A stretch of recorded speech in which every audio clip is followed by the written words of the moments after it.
Hello, dear Patreon. So we are live, I think. Yes. I hope you can see me. I hope you can hear me well. Let me know if there's any audio or video issues. But yeah, it should work. I checked already. I forgot my other paper. Let me pick it up. This is the paper we used the other day. You remember? And we will be using this one as well, and this one, etc. So thank you very much for joining. I hope you have all your supplies ready for this session. Today, we will be learning two new watercolor techniques that are very useful and very important in watercolors. And they are called glazing and dry brushing. Okay, I was thinking really about the how to pronounce glazing. So let me put a bit more of light here on this paper because it's a bit dark. Yeah, let's do it. Yeah, you probably see that, on the camera, but right now I don't have another way to make it work. So yeah, let's do it this way. It's my pet, my studio pet. I don't know, maybe I can do it this way. You have checked this before. Okay, that's fine. Yeah, I have more light here. I really want you and me to see everything. Okay, so you see my water, you see my paper, you see my paints. I have here my three brushes here. I have here a photo. You should see a photo of the Mont Blanc here. So yeah, this is a view I captured yesterday, and I know that making watercolors and painting with watercolors and learning watercolors only with techniques, it's a bit boring. So of course, at the beginning, I had to show you just techniques. Oops, I'm sorry, my camera is falling.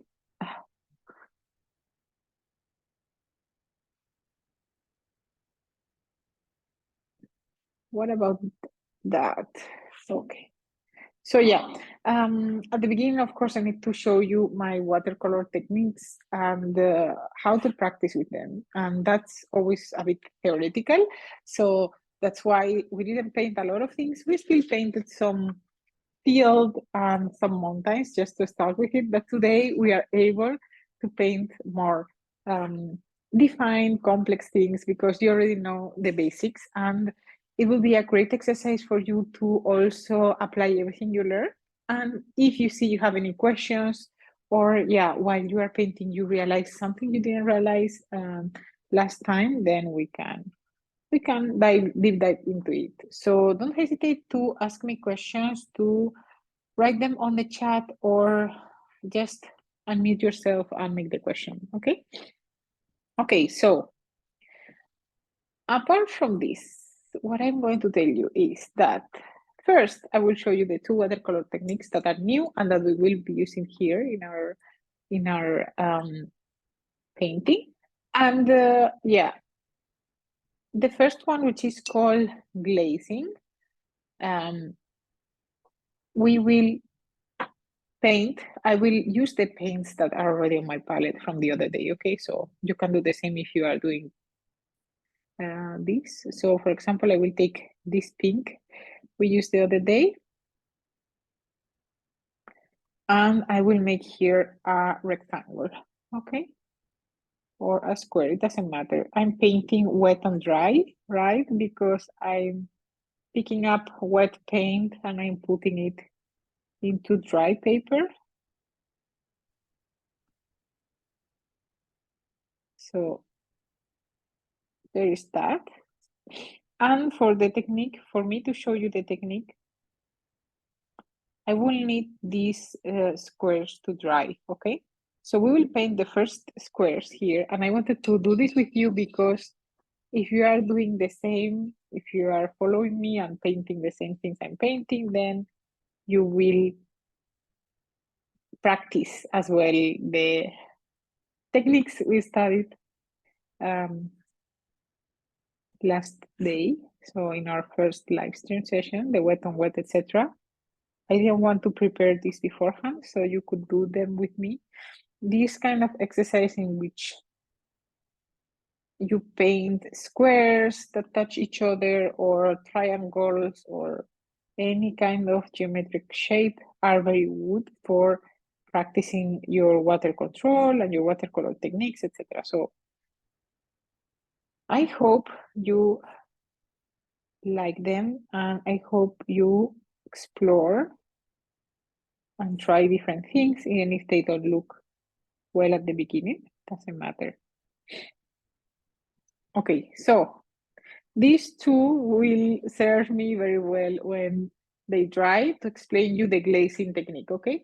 But we will go back to the dry brushing. So dry brushing is composed by two words, dry and brush, you know, dry, like not wet, and brush, this brush. So what this means is we're using our brush and we're using something dry. So both the brush and the paint will have a bit of water, but just a little bit, so we manage to pick it up. You know what I mean? This means that, for example, this is now, okay, it's not wet, it's kind of damp, but not wet. And this is very dry. Okay, you see, I can touch it and I cannot pick up any paint. And if I do it with the brush, it's the same. I'm not picking almost any paint. I'm picking some because the brush is damp, but not a lot. So if you wet your brush a little bit, you dab it on your towel or paper, okay? Again, I will do it again, okay? But not all the way, just a bit. And then you come back here. And you see you're taking a bit of paint, but not a lot. And now you do this. You see what's going on? This is revealing the structure and the texture of the paper I'm using. You see all the ups and downs, all the texture of this cotton paper. It's been revealed by the dry brushing. So that's the idea. This is dry brushing. It's really having the minimum of amount of water possible, okay? And then to just make some quick, energetic brush strokes onto the dry paper, okay? So, for example, this is very, very useful for grasses, you know, like grasses on a field, or when you are painting on a dog or an animal. I don't paint a lot of dogs or animals, but you can use also this. Also, if you just want to add some texture to the bark of a tree, okay, we can do that. So to practice this, let's practice some bark of a tree. I'm mixing a gray color, and I will show you how I mix it. I use yellow ochre or some kind of brown. If you have a brown, take it. Okay. And if you have a blue or a light purple, use it as well. I'm using this light purple, but you can mix your favorite blue, your cobalt blue, your ultramarine blue, it doesn't matter. I'm mixing a gray color. Okay, so imagine we have here a tree. And yeah, I like the bark of my trees to be gray because honestly, most trees have bark, like trunks that are gray, more than brown. But I realized not that long ago, honestly. So yeah, so imagine we have a kind of tree. I'm painting a very basic tree just to show you the effects of the dry brushing here, okay? And then I will just let it to dry because we want the paper to be dry for the dry brushing, okay? And then we will come back when it's dry with dry paint, dry darker paint to make like the texture of the bark, okay? So apart from this, these are already kind of dry. I can touch a bit, just a bit. I don't want to put a lot of grease here, but yeah, I think they are quite dry. And now what I'm doing is I will take another color that I will add on top of this one. So for example, for this one, let me pick a yellow, okay? A yellow that is quite transparent. So I will pick a bit of the yellow that we had here from the other session. I will take a bit more. Remember, this is my clean water, this is my dirty water. You can clearly see that because of the color of the water. And then to this blue, I'm adding a yellow of green, sorry, of yellow. Okay, I'm adding a layer on top. So I'm making sure I pick up more.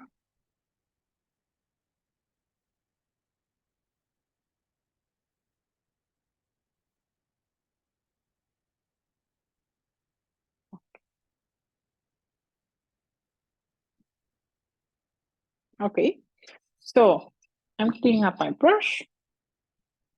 And to this one, I don't know which color should we pick. Let's pick one of these kind of turquoise. It doesn't matter which color you pick, okay? You will see why in a minute. I will do the same.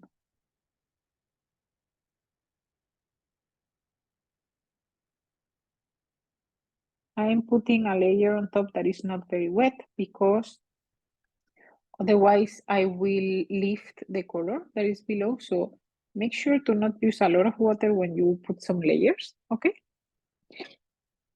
Good.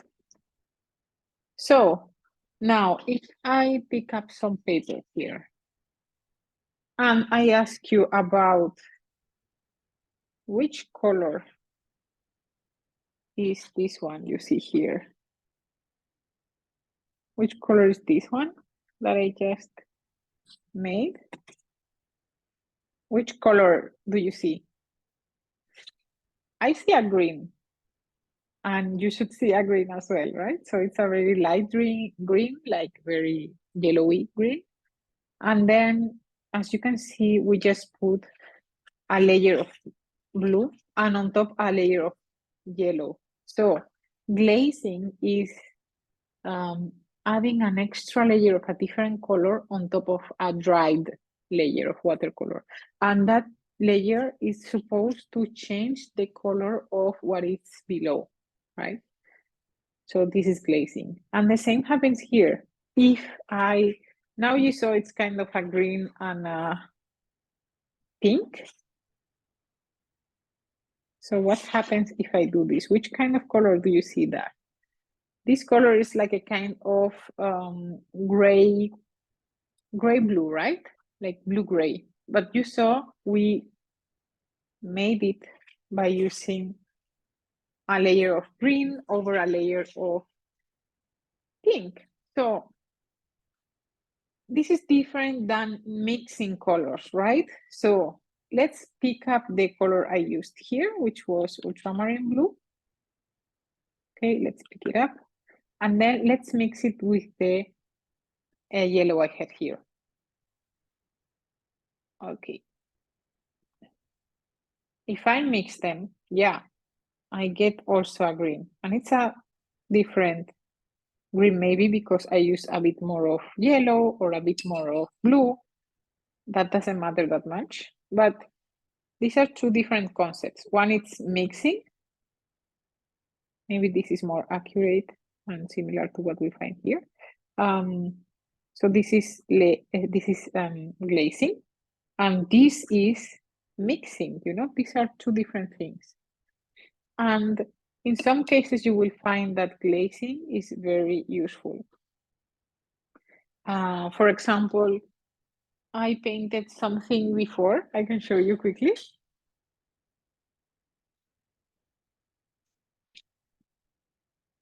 I painted this view of, yeah. This was a lake view. Well, this is the river, and then I painted this bridge, etc. And then I saw this color of the bridge is very different to this one. You see, but I almost finished my painting already. So what I will do here later is that I will try to mix this color again. You see the difference of color. This color again, and I will glaze over the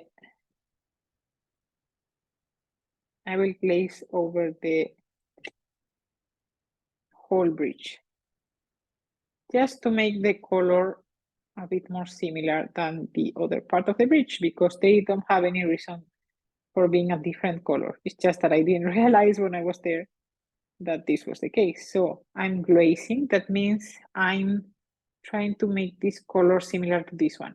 And that's because at the beginning, I didn't realize I did this difference, right? So sometimes you don't know from the beginning that you want a green or something like that, or sometimes you don't see that a color you put is lighter than what you wanted. So that's why glazing is very useful.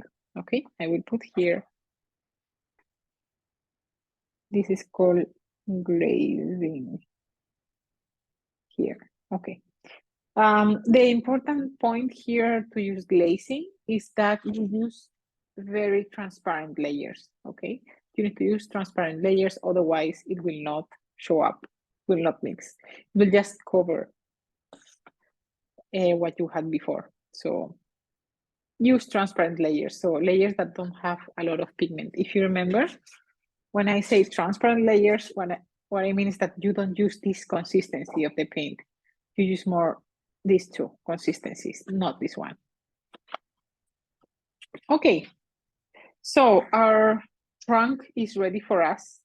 I will pick up now a color like a kind of grayish brown. So if you have brown and if you have dark color like Payne's gray or something like that, pick it up.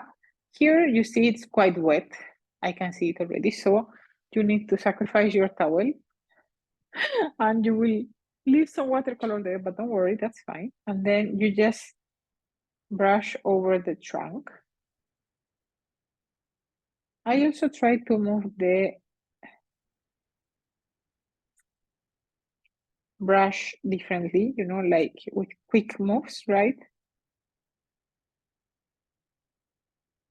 And maybe you need to, I mean, right now I got enough, so I'm able probably to do the whole tree with the amount of paint and water I got. But maybe you need to pick up again. You see here, I don't have more. Pick up again some color and drying the brush before. And then, yeah, it also depends on the kind of marks you want to make. If you want to make them more horizontal, more vertical. But yeah, this will help you show the texture of the paper. That it's helpful for your painting, maybe. So you see all the texture we've made with dry brushing.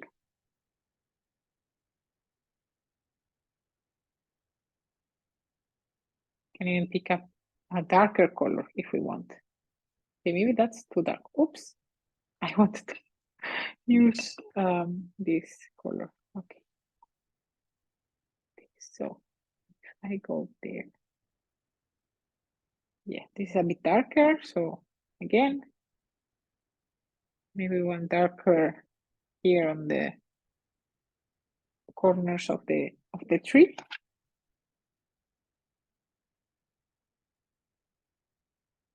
And maybe, I don't know, maybe there was a plant here and we want to make these brush strokes like we want the plant to be very organic, you know, the shapes, we want the shapes of the grass to be very organic and a bit random, because sometimes when a painting looks too well, like when you see shapes of the same size, shapes of the same,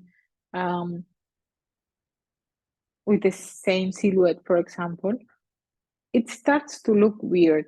Like nature is not that regular. Nature does not have the same petal or the same leaf in the same way twice. You know what I mean? Like there is always something that changes, even if it's really small. So that's why we are interested in this kind of dry brushing technique, because it's also it allows us to create more organic things that we would not be able to create just by um, painting them maybe with watercolors in a regular way. So yeah, you see, that's what I mean. I know this technique it's more difficult than glazing. So the dry brushing is more difficult than glazing. I will put here the name, dry brushing. That also depends on the paper you are using. My paper is cold press, which means it has some texture, some little bumps on it, but there is watercolor paper that is very flat and very smooth. And there it can be more difficult to use this dry brush technique, because if you don't have any texture, the texture doesn't show up, you know. I don't know if I have here one of those papers. Let me see. Yeah, for example, this is a smooth paper, watercolor paper, okay? Let me show you. You can also do it, but I need the brush to be much more dry.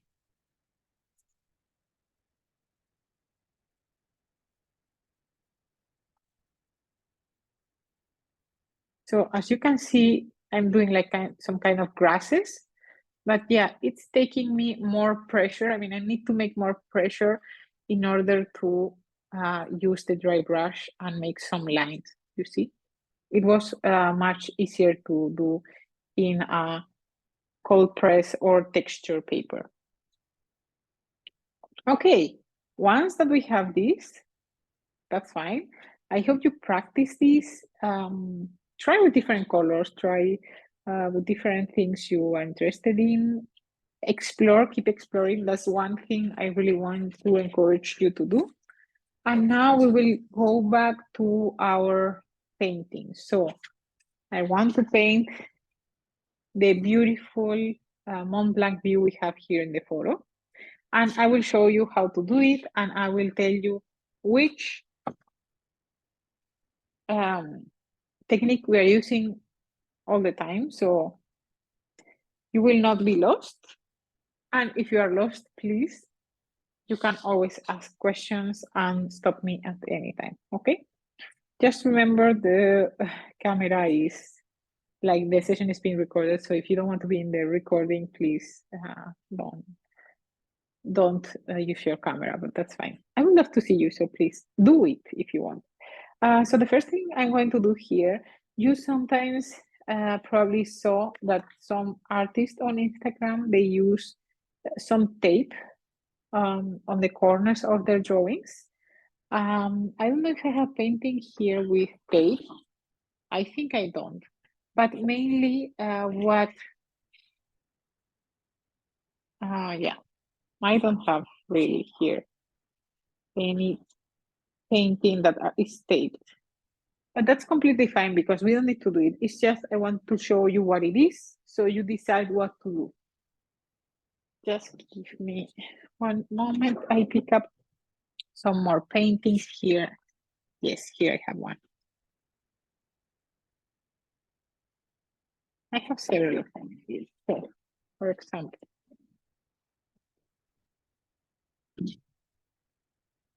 I have this kind of painting. This was my peach tover from last year. I didn't finish it, but I made some paintings I don't like. But that's fine. I made some that I like. So as you see, this is a piece of paper, and then people put some tape here around. So the borders are nice and clean, and then you have your painting in the middle. We will do this on the next session. Which you don't need to do that yet. And I will also put which kind of tape you can buy if you want to do this. I'm just telling you now, so you know that it's possible to do that. We will not do that here. What I will do is just, I will make a bit of zoom, maybe.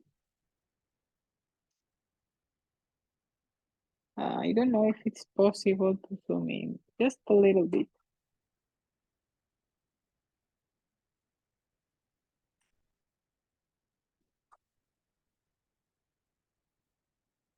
Just 1 second. Yeah. I just wanted to zoom in a little bit so you see better what I'm drawing. And then, yeah. So it's very easy. We don't need to draw a lot of lines on the paper, but I will draw a few lines so I know where things are. Okay, so where is the grass? Where is the mountain, trees, the everything? So we can even do this. Yeah, like this. So first of all, what I will do is I will just make the horizon line. Okay, for me, the horizon line is the horizon you see when you sit down or you are standing, and when you look straight into the landscape you are painting. Okay, in this case we are painting from a photo, so for me the horizon line will be the grass, so I will just make a line here, and this line doesn't need to be perfect because fields are not perfect, right? They have like ups and down bumps, so don't hesitate to go a bit down, a bit up, so it looks different, and it's more realistic as well. Then I will also um, paint a few very lightly. I mean, I'm not using my full, I'm not drawing this way, okay? Because I don't want the pencil to appear behind the watercolor. Watercolors are super transparent, right? So we don't want to draw this way. We don't want to use our pencil very strongly on the paper. We want to just make slight lines, and you see, just slightly over the paper. I think these trees are too big for what I want to do, so they are too tall. I will pick up some eraser to erase that.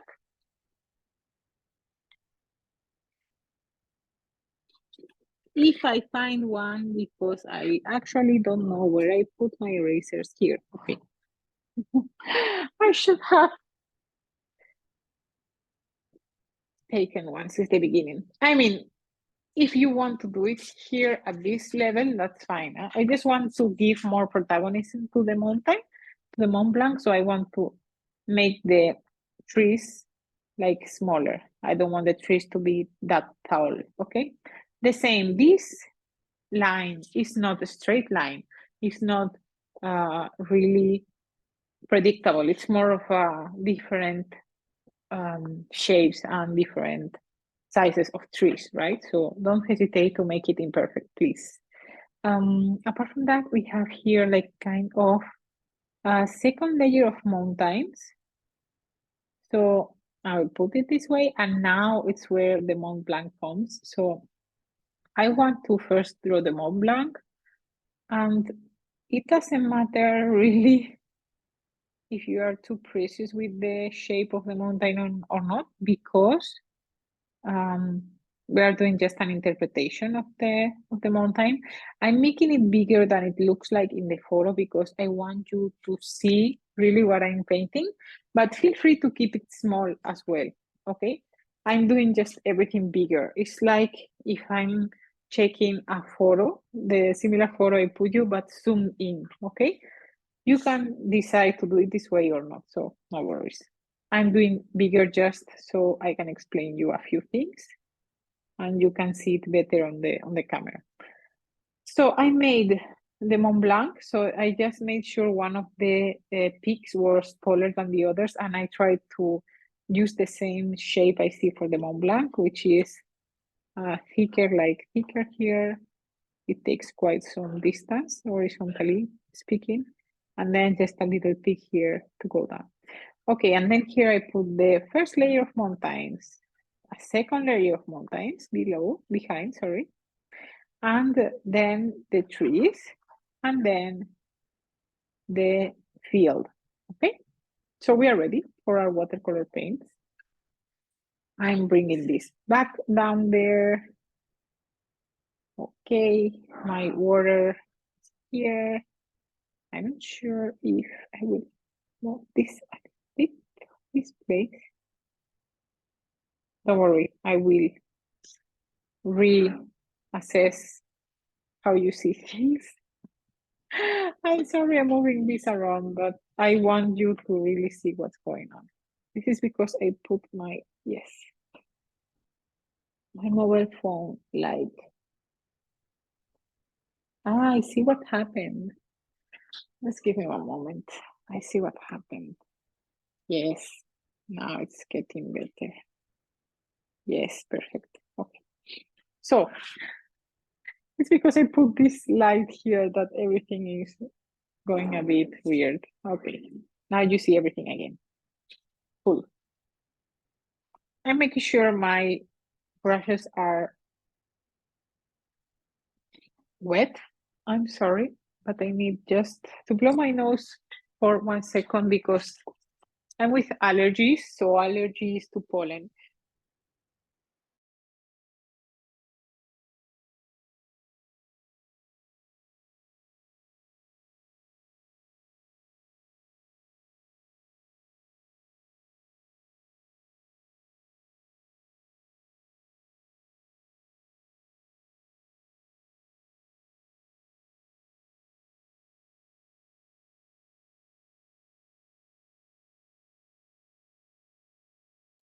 I'm back. Sorry, I'm allergic to pollen, and pollen started right now. Like pollen season started, so I just muted myself to blow my nose and to sneeze.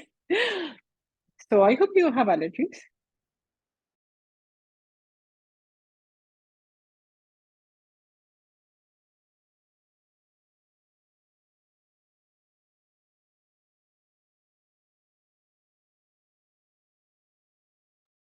Okay, I'm back. Sorry. So yes, we are here.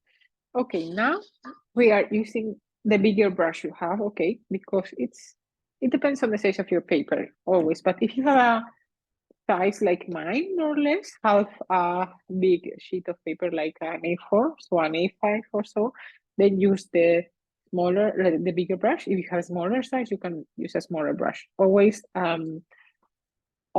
adapt the brush size to the paper size and to the area you are planning to use, of course, and to paint.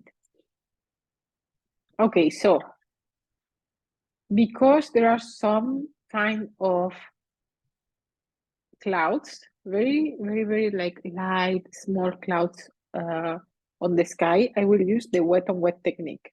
For that, we pick up just clean water, regular clean water, and we wet our whole sky. Okay, I love to make wet on wet skies. Honestly, it's one of my favorite things. And then we go, of course, we don't wet the mountains. We are just wetting this sky part. So just until the mountain line. I hope you can see there. Yes, here you will see. See?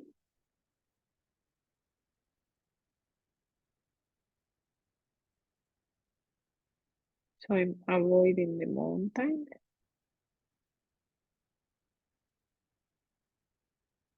So yeah, if you tilt your paper like this against a light source, it's easier to see what you are wearing and what is still dry. So don't hesitate to tilt your paper until you find the water that you are looking for and until you find the, okay. So depends on how much cotton your paper has and how thick it is.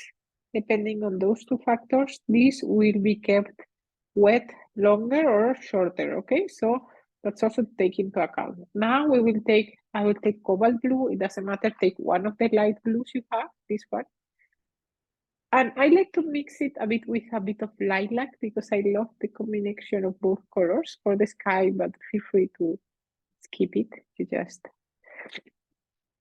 and then with this color, I will start on the top, painting all the way around. So yeah, and then because the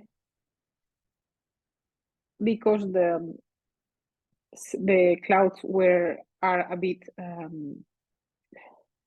like theme. I'm just skipping some parts of the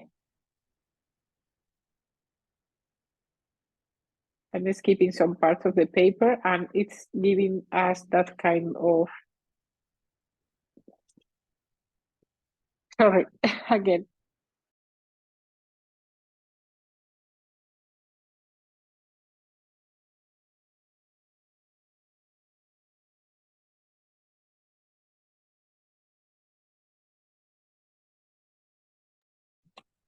I'm back. So yes, I'm skipping some parts of the paper, as you can see.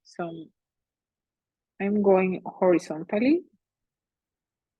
So we managed to make these clouds, these horizontal clouds, like flat clouds, let's say. Then more around the peaks, I will already paint the whole peak line with glue, because the mountains are so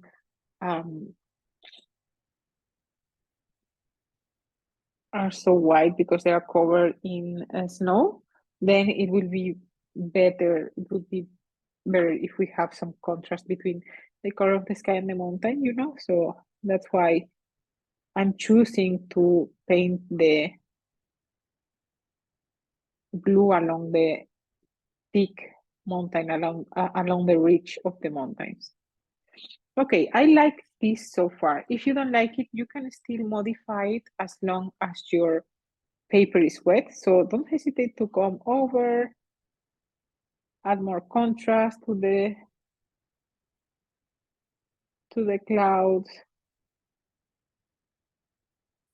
I don't know, add more whites, etc. I like it this way, so I will leave it this way. Now, it's important that because we have painted this part, the sky, we don't go into the mountain, because when this is wet, if we touch one part that is wet on the mountain side and we touch the sky color will go into the mountain part. That's sometimes something you want to do, and it's super fun to do, so you can totally do that if you want, but I don't want to do it. That's why I will jump to the grass part, to the field part. And just so you know what happens, let me pick up my testing paper here. And let me show you what I mean. And I will paint here some kind of, I want some dark blue. So you see what happens. Imagine that, of course, my sky will not be this dark, okay? But imagine that we are painting a night scene and I have this kind of dark sky because, yeah, it's during the night and this is the ridge of a mountain, you see. So imagine that I start painting the mountain and I start to, I want to paint the mountain, wet on wet, whatever. And then I start to do it like this. You see what happens? Some color is being transferred from the sky to the mountain. And this is something we want to do sometimes. Like this is used a lot to make shadows in the mountain, etc. But in this case, I don't want to do it this way. That's why I'm not going to the mountain itself. I'm going to the field, and then we'll come back to it. Okay, we'll come back to the upper side. Okay, for the field, I will take some green color. I always like to mix my greens with a bit of red or pink, because that makes them more natural, like greens in real life are more muted than the ones that come in these watercolor palettes, etc. That's why I mix them a little bit. So now just I will use wet on dry technique. So I will just put some paint on this side. As you can see, I just applied some dry brushing technique, which means, okay, I pick up some color, I go through, I go over the paper like this. See? This is just to give texture to the grass that we are painting. And sometimes I like to go over with some water. So you can still see the texture, but it's not so harsh, right? So, for example, if you think it's too harsh, the dry brush is too harsh, you can always make it softer with some water. So that's what I'm doing here. I'm just picking up a bit of water on my brush. I'm dabbing it here, so it's not a lot of water. So I'm dabbing it here on the towel, and then I'm going over some of the lines. And that's one way you can use dry brush technique to add some texture on the grasses as well. Because on the photo, you see that there are some kind of beige like plants or grasses there. So that's what I'm trying to do here. Trying to make sure we have different textures and different brush strokes. So also, while it's wet still, you see, because I put a little bit of water, it's still wet, you can also add additionally color. Okay, you can additionally add color here. While this is still wet, you can also add more brush strokes, like darker ones if you want. And you can also use the dry brushing technique a bit for some grasses here and there. Or even just with like dry paint, you can go over this just to give some texture to the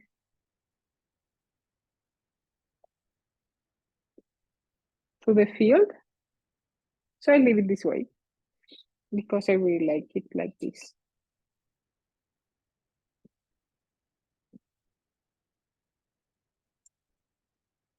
So what I'm doing is I'm making the textures a bit softer with a damp brush. And I realize here I forgot to paint this side. That's fine, you don't need to paint this, but okay, that's fine. Lots of texture everywhere. So you can see that as the color dries on your paper, your watercolor will be softer. So this was quite dark, and now that it's dried, you see it's softer, right? A softer color. Same will happen here. Probably this color will be lighter and softer. So, okay, what else do we have here? So in the next layers, we'll have to paint a bit quicker. So just a recap, here we used wet on wet technique. Here we used dry brushing and then wet on wet when we put a bit of water on top and continue adding pigment.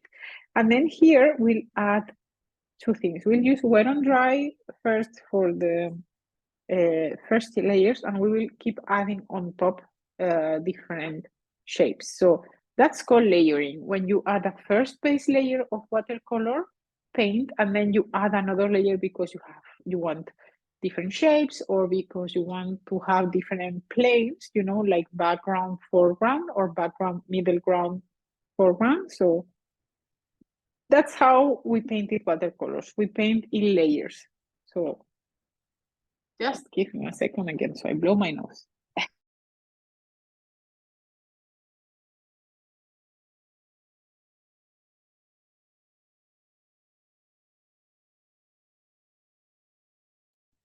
Good, let's continue.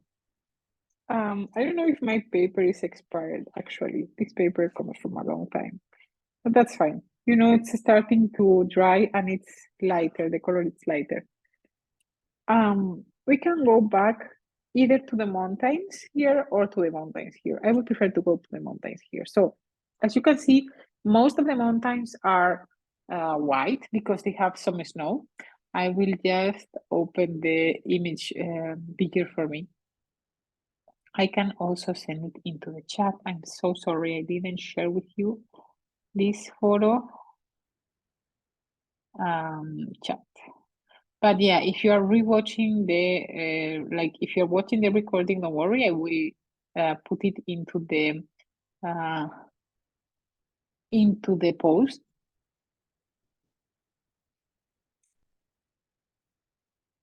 Okay, so let me share it in the chat. Chat, where are you here? Yes, it's almost there. Yes. Okay, so you have it now in the chat, and I will also add it to the post.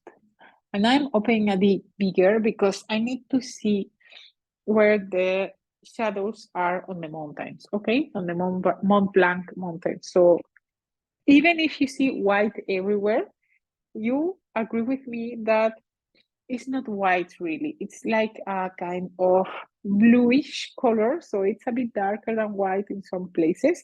So that's what we will do here. What we'll do here is that we will add a few hints of shadows, okay? And then we will build up the rocks that we see that are darker blue, okay? So for this, I really like to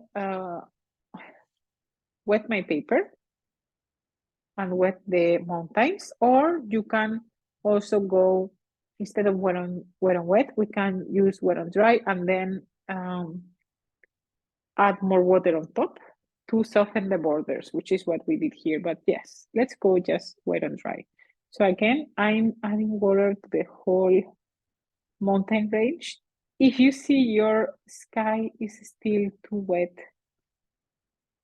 then wait for a bit and you can do this step later. You can also use a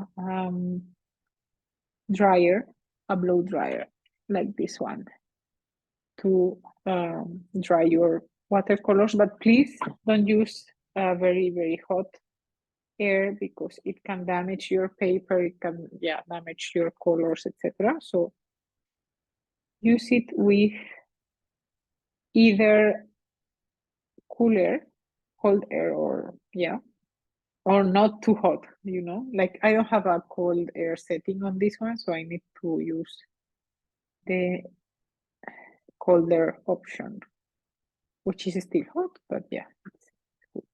So I'm just covering just the first, the layer of the Mont Blanc. I'm covering it with water. Again, as I told you, this is a wet on wet technique. And we're just covering in water the part we want to paint, right? And not the rest. So now the paper is wet, and now we need to pick up some blue. I'm picking up some ultramarine blue because I find this color to be very nice for the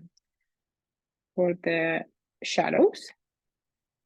And now we will go over, and for example, I see, if you squint your eyes and you see the different shadows and different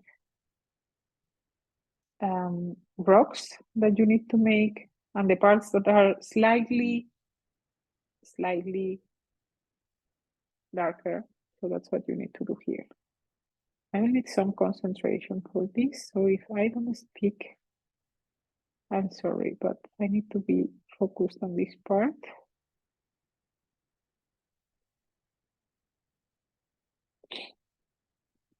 And I will tell you more about it just in a minute, but I just need a few.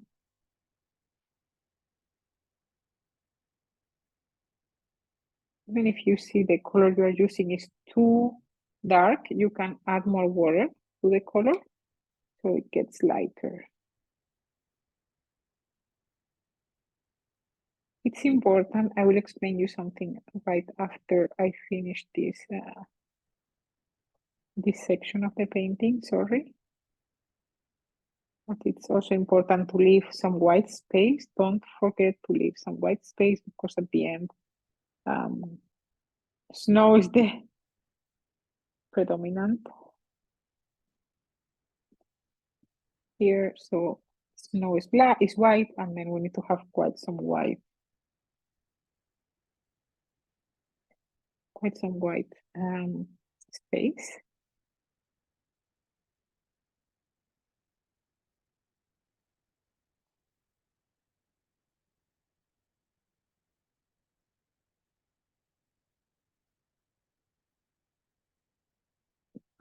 Okay, so here's what I did. Yours will look different, and that's fine. It's not that important, you know, the kind of brush strokes we make on a mountain, because later we'll come back to it. If you see some of them were too harsh, so let me come back to the Zoom call, because I was checking I was checking the photo. So if you see some of the lines were too far away, you just pick up just a little bit of water, you dab it on the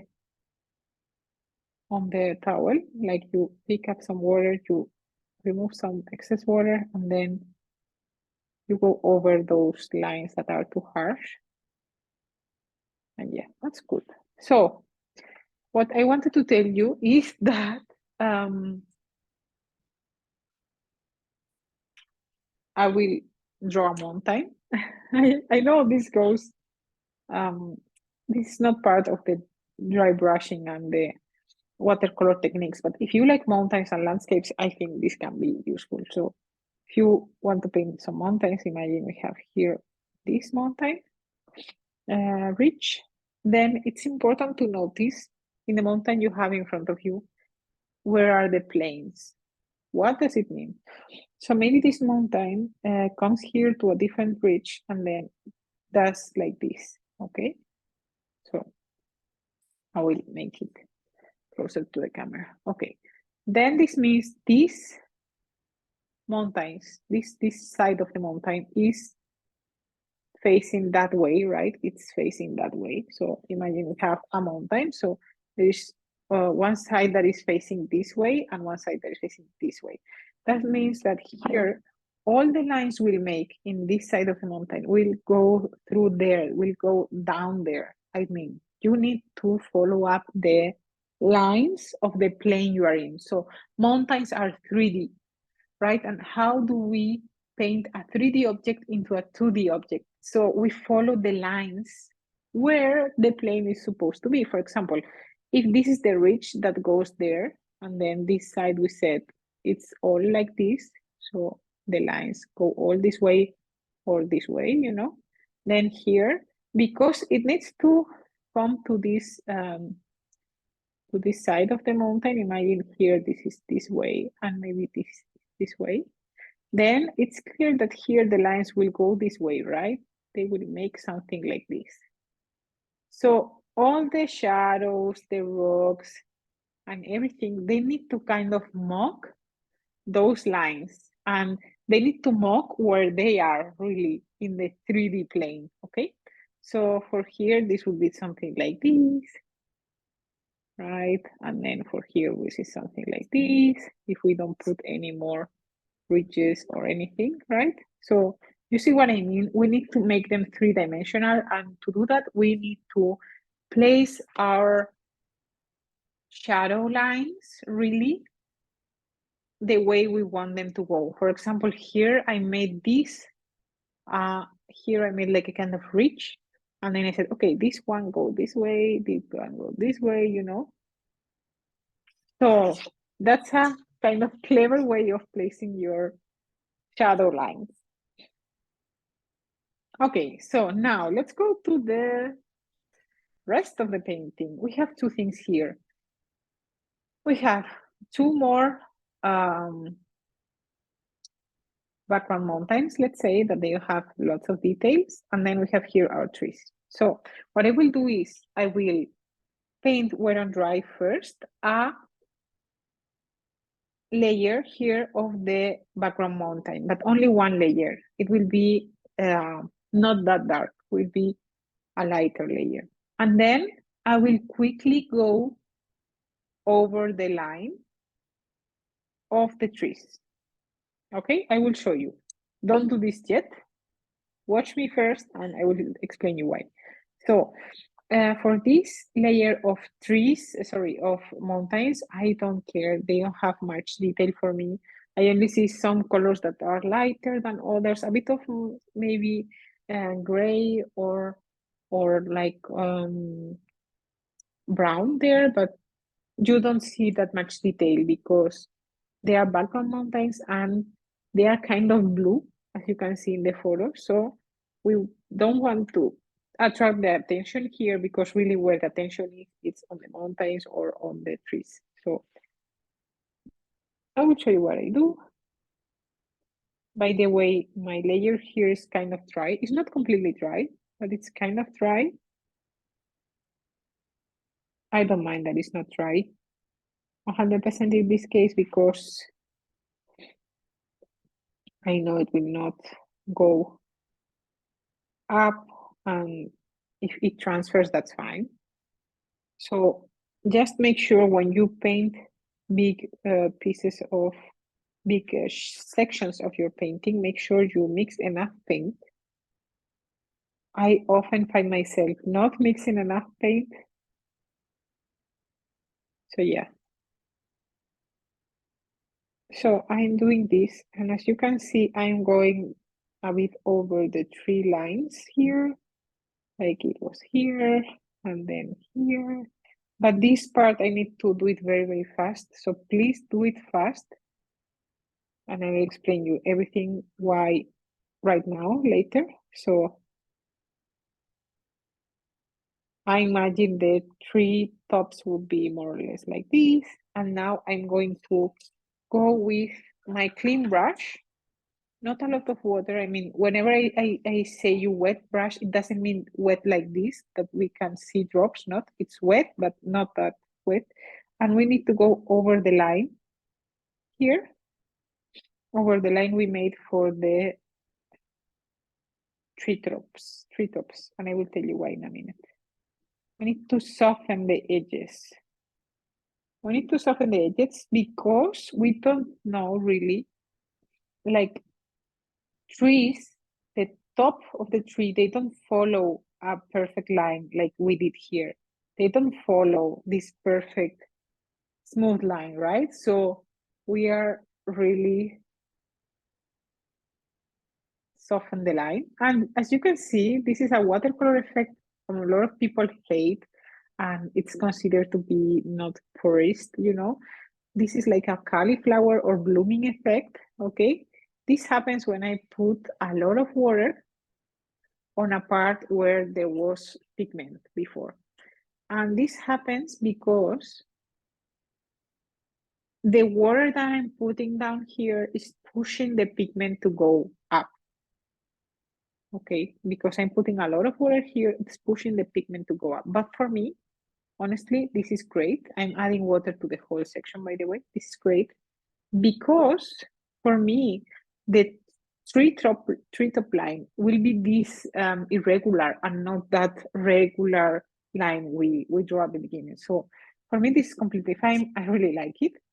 And now that we have this wet, we will practice wet on wet, right? So make sure you have this section wet. And we will add the different colors for the trees we see. So I see like a kind of beige color for some trees here and there. So I will add that here and there. Don't be shy here. The brush strokes don't need to be really precise because it's wet on wet. The water will take care of where to put our pigment. So just add a few brush strokes here and there with this color. Then I see we have some very dark pine trees. And honestly, I will not make them this dark because I know that when you take a photo, um, the shadows are exaggerated by the camera and they are removing the color that was there before, okay? So I will make a dark color, of course, but I will not go so dark, you know? And I will make sure I go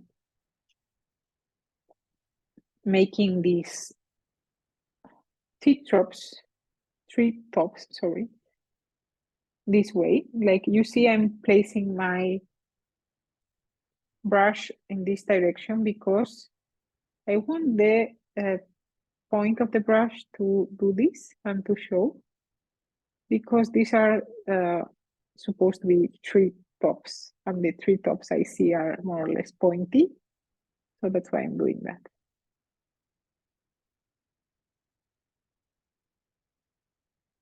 And then, as you can see here, is like the darkest part of the painting here below. And don't worry if these trees don't make any sense yet, that's normal. Just use your green, your dark blue, and your pink or red to darken the greens and to make them more realistic. Yes, so you see here, I will make kind of dark line because that's the bottom of the trees, and we don't see really the trunks, honestly. Not all of them, at least. But yeah. I see that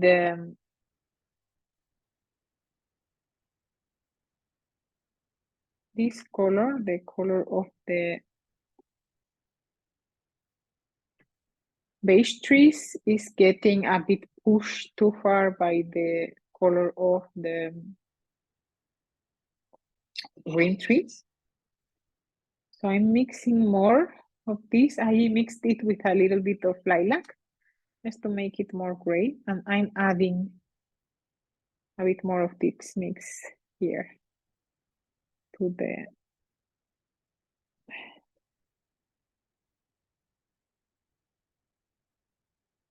trees. Okay, and now I'm letting it to dry. I'm letting it dry. And if you see any part is very harsh, just go over with a brush that is quite humid. And I'm mixing again a dark green because I see the dark green I put here almost went away. I don't want it to go away. I want it to stay there.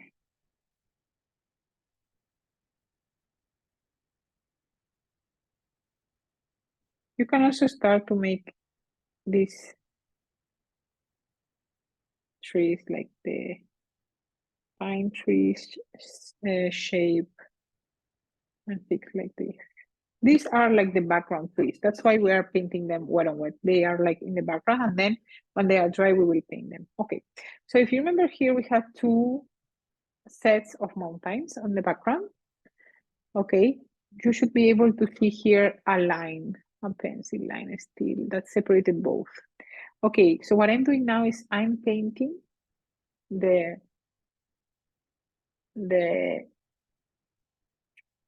second mountain layer, so this one, in a different color.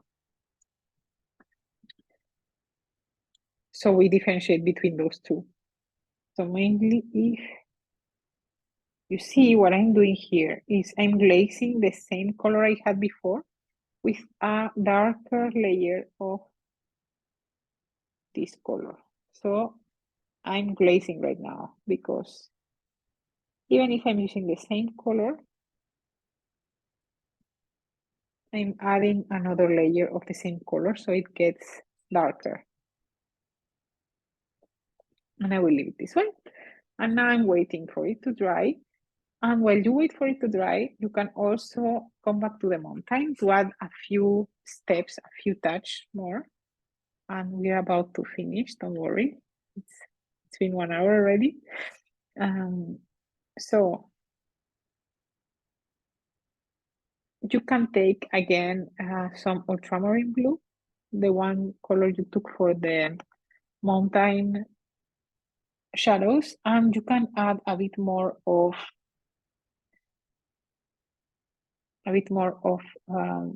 a darker part, a darker shadow. For example, I'm taking my smallest brush, I'm picking up some ultramarine blue, I'm dabbing it onto my towel because I'm kind of doing a dry brush technique here, okay? And then I'm going slightly over the, really slightly over the shadows we already put before, just to give them more dimension, you see? And then if you see that's too dark, because I see it, you can even, like with your own finger, if it's still wet, you can even do it like this, like with your own finger, you can smudge a bit. And if not, with the same brush you're using, you can also add a bit of water. You see, if this is still dry, I can do it like this. So it's really darker, but not that dark. Maybe I don't want that much of a shadow. See, the only thing I'm doing is I'm making some shadows darker. Because at the end on the image, you see that some shadows are darker than others. And that's how we manage to show that. And I'm using like a kind of dry brushing technique over the parts that were here before. See, over the shadows we made before with the previous layer.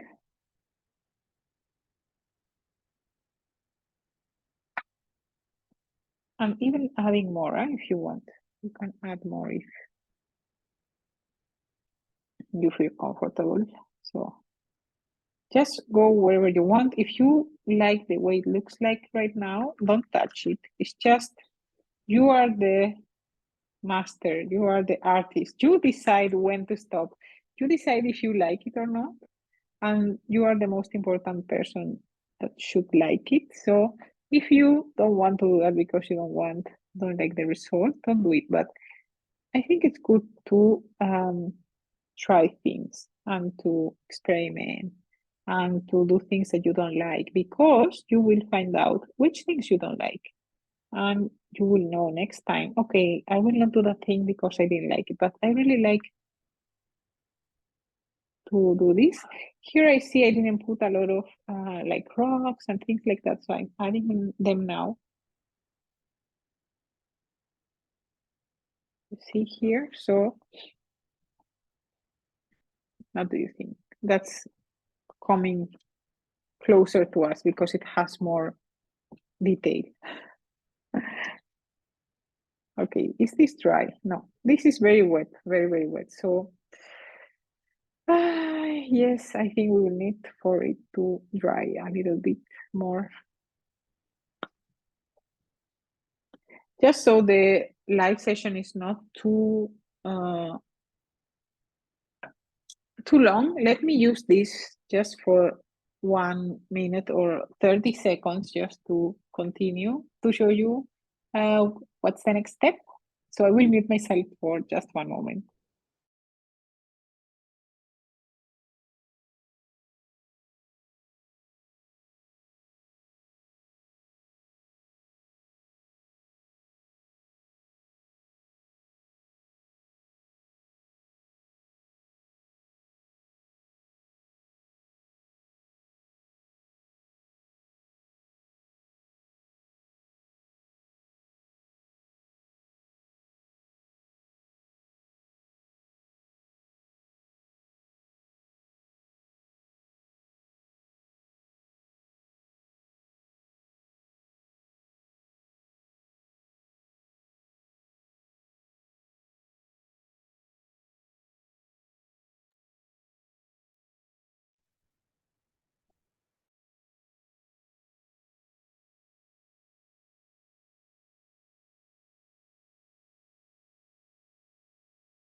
I'm still here, so just make sure when you dry your paper that you are not putting it very close, like give it some space, like some centimeters.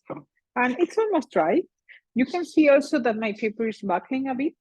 So it's not flat anymore. It has a buckle, you see, like the squares, like this, the square.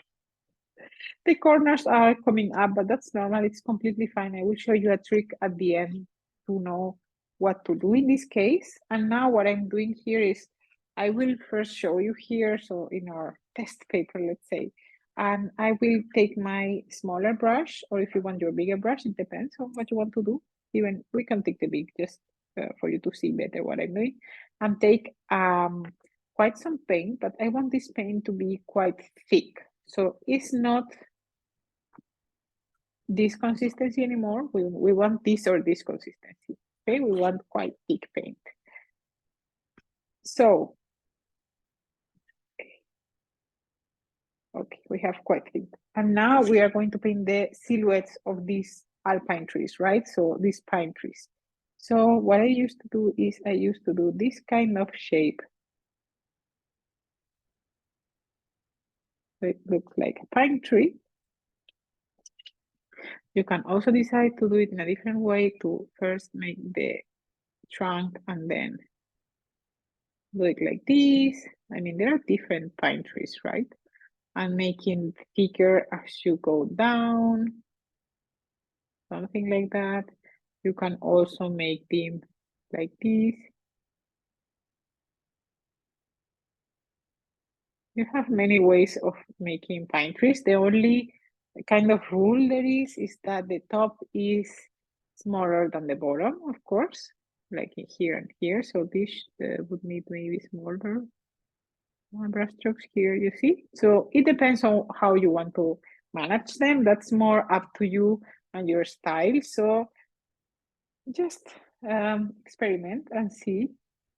And yeah, the only thing is that, yeah, we need this to be very, like, quite thick paint, right? And don't worry, because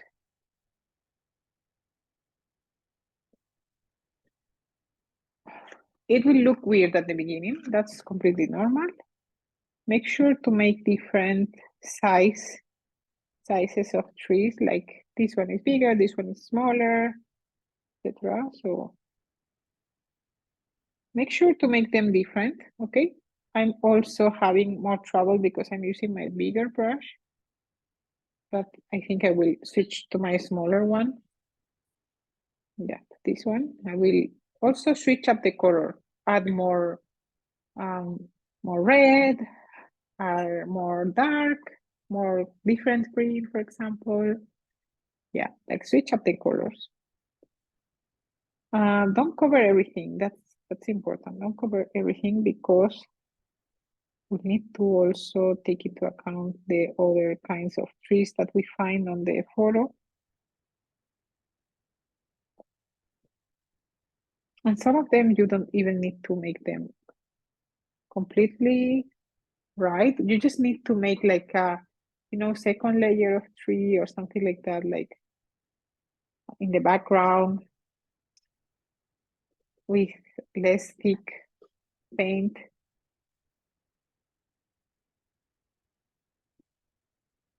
So here I cover my entire beige tree, but you can see that behind maybe there was a tree that was beige, because you can see the color picked through. So that's the importance of layering, that you can see colors behind, etc., that you didn't have there maybe. Here what I will do is I will pick up some of my yellow ochre and some of my lilac that made this kind of beige color. Okay, you can see it here, like a kind of beige color. And then what I'm doing is I'm adding some branch coming out of this tree, even the trunk, you see? So you see there is something there, okay? Like it's a tree, it's just a different tree, but it's a tree as well. And it has its right to be. You can even add them at the beginning, like before you put the background, like the pine trees, and they are like lighter, you see, lighter trees, lighter, the color of the branches are lighter. You can also change the branches to a more like gray, like maybe you can go over the tops we painted before. That's completely fine. We will cover that later, you see. So the idea is here to make a lot of variations in color, in size, in shape. I'm making lines just a bit randomly, honestly, because when you plan very much how you will make your trees or anything, they look like so planned. I like when they look a bit crazy and yeah, more organic, right? I don't know. I mean, maybe you don't have this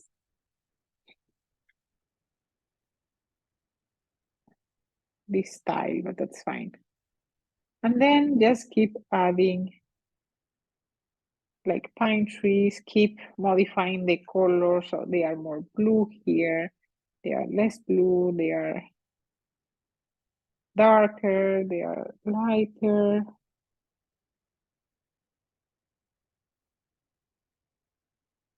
They are bigger, smaller, anything you.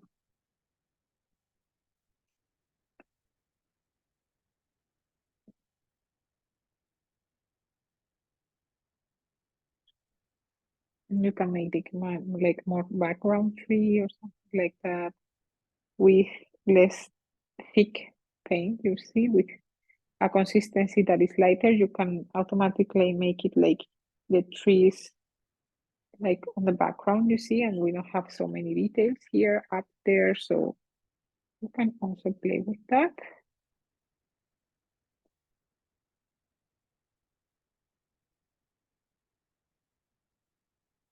So as you can see, I'm not putting a lot of attention to my brush strokes, just making sure that what we said it's being done here. You can also add just one of the sides of the tree. You see what I mean? Like we need to fill just the space with some noise, and the noise needs to have like the shape of pine trees. That's the thing. The noise we are making needs to have the shape of pine trees because that's what we see in the photo. And I'm all the time adding like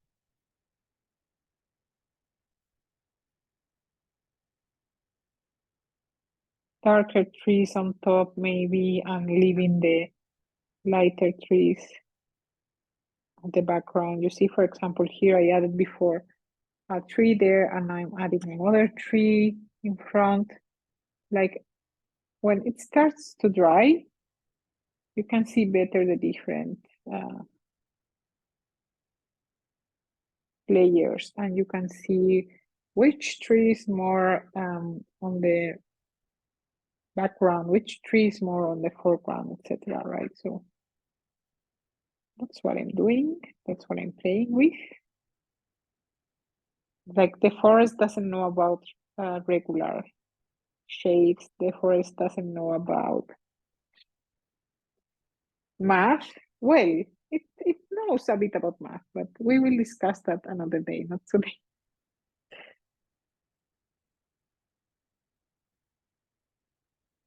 I don't I didn't want to leave you hanging there, but yeah, it's not a topic we will start now that we are finishing our live session. So you see here, you can already sense kind of forest, right? With some different backgrounds there. And you can see as well the glazing, how well it worked. Like here we added a second layer on top of the layer we already had. So this is glazing as well, right?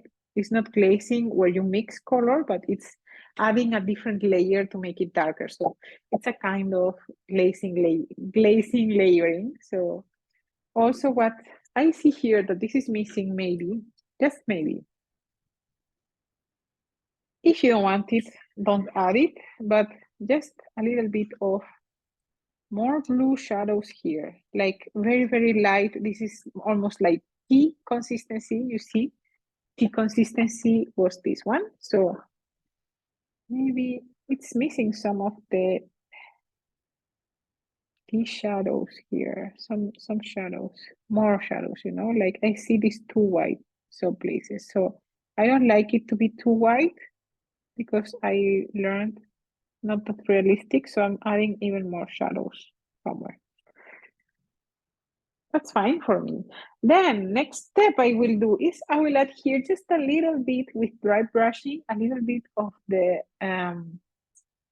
this little beige kind of beige grasses there, right? Just to break a bit the green, you know, all the green here and there. I will add just a bit of grasses, and you see here I will try to use dry brushing, so I don't have a lot of water here. I have some pigment, but I will do it like this, and then I will try to. It's super wet yet, so dab it more. Okay, and now I don't have paint. And you can see I'm all sometimes doing like this. I'm just opening my, where are you here? I'm just pressing my brush against my fingers so the bristles open like a kind of a fan, in a fun way. And then I add here and there little grasses if I want to.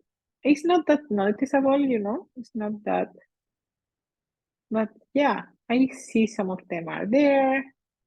It breaks a bit this kind of vertical painting we made, right?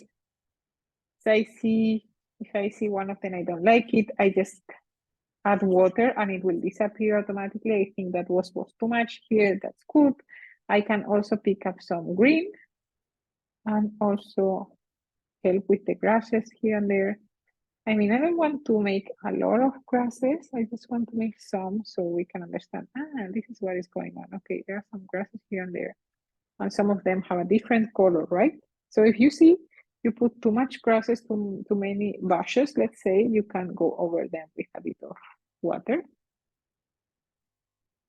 If it's not super dry yet, so yeah, you see? I'm just adding this part so you also practice the dry brushing technique with grasses because we spoke about it. So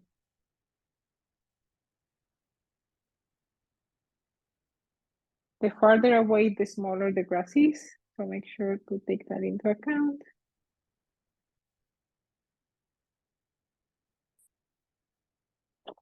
And that's fine for me. I think I don't want to add more grasses or anything. I think sometimes you just need to take a break and look it from a distance. You see? So this was all I wanted to teach you today. I hope you enjoyed it. I'm so proud of you for painting this. I mean, oh my God. If you see there's something missing, you can always add it later. For example, probably I see this is super light compared to the photo. Maybe I will add a glaze of color of beige. For example, I will do something like this. I will show you quickly. Like, I want it to be more yellow ochre tone. So I will just, when it's dry, oh my God, sorry, I pick up, not on purpose, some turquoise color that I don't want to. But with a lot of water, I will just put this, I will glaze over this with a bit of yellow ochre because I think it's missing a bit of warmth. And I want these trees to appear like warm. And you see, it's already changing a bit the painting. And you can see this trees a bit more warm, like yellow ochre like. But yeah, these are things that you need to learn what you like more by practicing and by trying. Sometimes I add a few pencil lines because I love color pencils. So sometimes I will just convert this piece into a mixed media one, and then I will add some pencil lines here and there because I like them. because I want to. So I have here my pencil case, you see, and I use it sometimes for some grasses. For example, instead of doing them with my brush, I can also do some grasses here and there. You see, like, I don't know, maybe some textures. Now the paper is wet, that's why I'm not able to paint that much, but yeah, some textures with color pencils. So it appears to be grass and dirt and this kind of thing. So to have texture, but that's up to you. For me, this is super cool. I'm so proud that you made it. If you have any questions, please don't forget to ask me on Patreon. You can send me a DM, you can write me directly, you can comment on the post that is below. Thank you very much for joining me today. And yeah, let me know if you need anything or if something is unclear. I will make sure to come back to you. Have a nice end of the weekend. At least here it's Sunday, so have a nice end of the weekend. And if you're rewatching, watching the replay, make sure to write me. I would love if you share with me your paintings. Don't hesitate to do that as well. Tag me or send them to me on Instagram. I would love to see them. And thank you again for joining me. I send you a big hug and yeah, see you in the next session. Bye.